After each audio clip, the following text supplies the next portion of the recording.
Hello everyone, this is RevEssie, and I just want to know if you have ever wondered why your garden doesn't grow like it used to.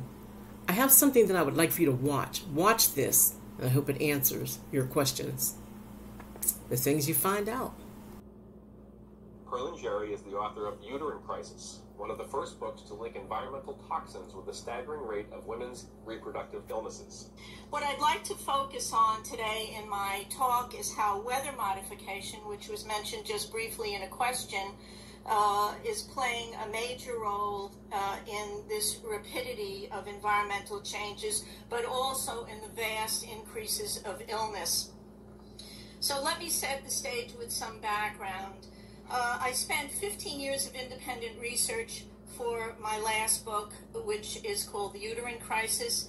It is one of the first books to link the huge environmental crises that we have, multi-layered that they are, with women's reproductive problems. And they are staggering, from fetuses in utero all the way to elder women. Though I haven't done the research for you guys, you're not off the hook by any means because sperm count is down by 50%. It's because sperm count is down by 50% with all the toxins in the environment. On a regular basis to 100,000 chemicals every single day. It depends on the spew where you are, and I do mean a spew because it's a toxic spew. And most of these have never been tested for human safety.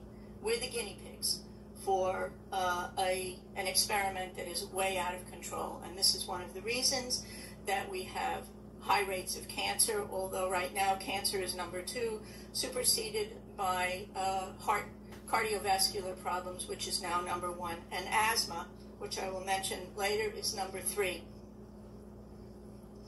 In addition, there are 8,000 new chemicals that go online every year to which we're also exposed. 8,000. These two have never been tested for human safety. Chemicals and pharmaceuticals are tested one at a time, and because the way things are right now, there are very few independent labs and few independent scientists. So a lot of this is, as I say, the fox is guarding a scenario that's really pretty awful. And we have known really since the 30s, particularly for issues surrounding women's reproductive problems, that tampons were unsafe in the 30s, but a lot of things are covered up, and that has not changed in 70 years. So having the pharmaceutical companies test things or the chemical companies test things doesn't necessarily mean that we're safe if something's put online. In addition, these safety factors that the chemical and the pharmaceutical companies test for, they're testing one chemical at a time. This does not address what Dr. Theo Colburn in Our Stolen Future in 1996 addressed, and that is it's multiple. And one chemical plus one chemical does not equal 2. One chemical plus one chemical could equal, especially in hormone-disrupting chemicals, 1,600 times the dose. And we're all walking time bombs. That is a reality. Everybody in this room. Bill Moyers did a great show about 6 years ago called Trade Secrets, which is still available, I believe, on DVD, looking at this whole issue of the multiplicity of chemicals and the problems that, I should say, of greed have caused for Americans. And as I write in The Uterine Crisis, it's all about greed. It's not about our well-being and safety.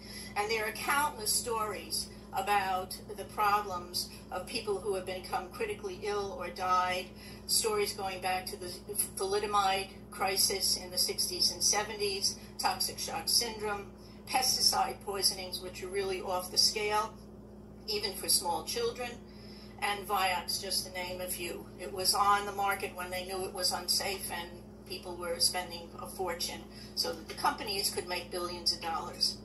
We are the guinea pigs in a huge and complex experiment where the health and environmental repercussions are absolutely staggering. Babies are now born with what is called the body burden.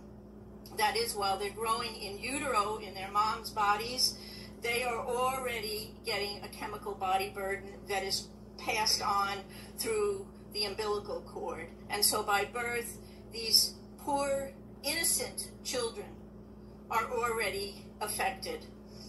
And there are staggering rates of birth deformities, cancers, and other reproductive-related illnesses that we did not have 20 or 30 years ago. When I was growing up, there was no such a thing as a children's hospital. Think about it. We have children's hospitals all over. What has happened?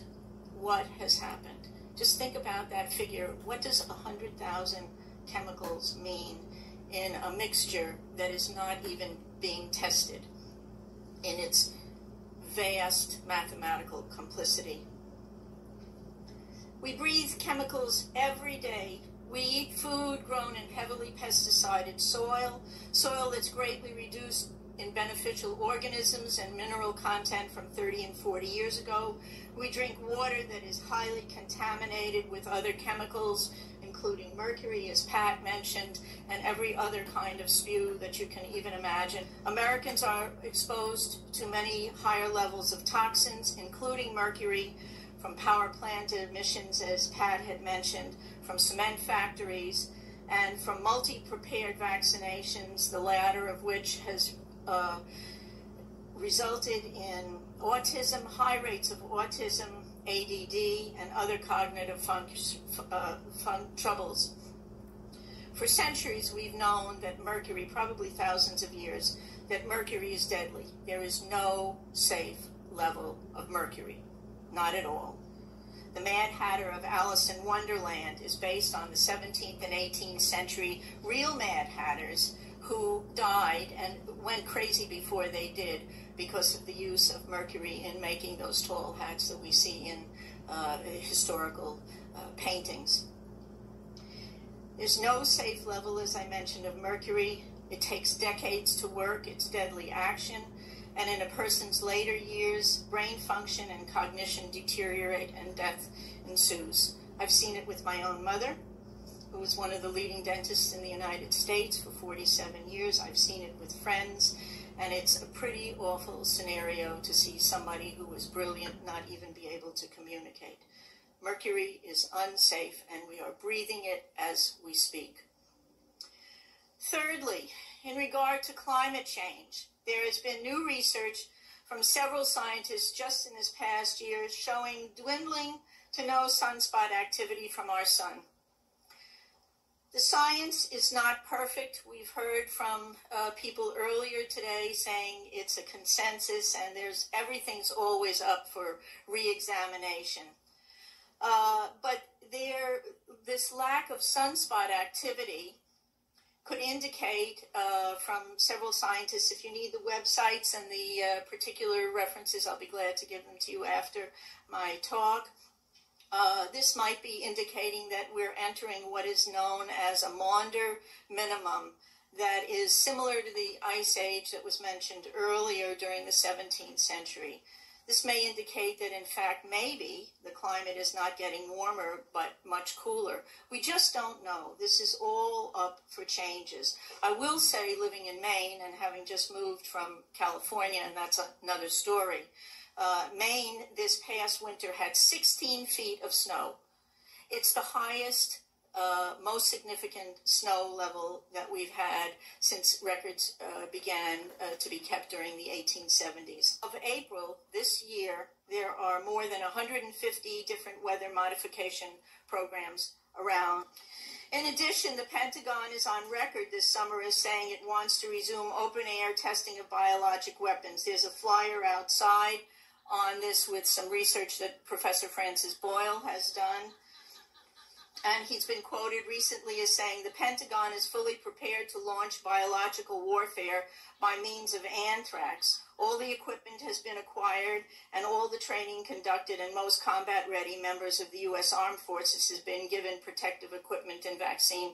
Do you know that as of October 1st, how many of you know that we are on an anthrax alert that was issued by the Secretary of Health and Human Services? Anybody know? One person, two people, three people. I think we have to move along to lunch. So I would like to say that we don't have Star Trek technology. It's just a Hollywood fantasy. Yet much of this technology is being used on us without our permission. We are signatories to no germ warfare and to the Nuremberg trials. This is our home. This is our home. Earth is our home. We don't have Star Trek technology to go to another planet. We have consequences that are moral and ethical in their ramifications, and we don't need to have any more toxins. Our planet will survive, but we will not with these staggering rates of health issues. And I ask you, do we want to live on a planet that is a sewer? Think about it. Thank you very much.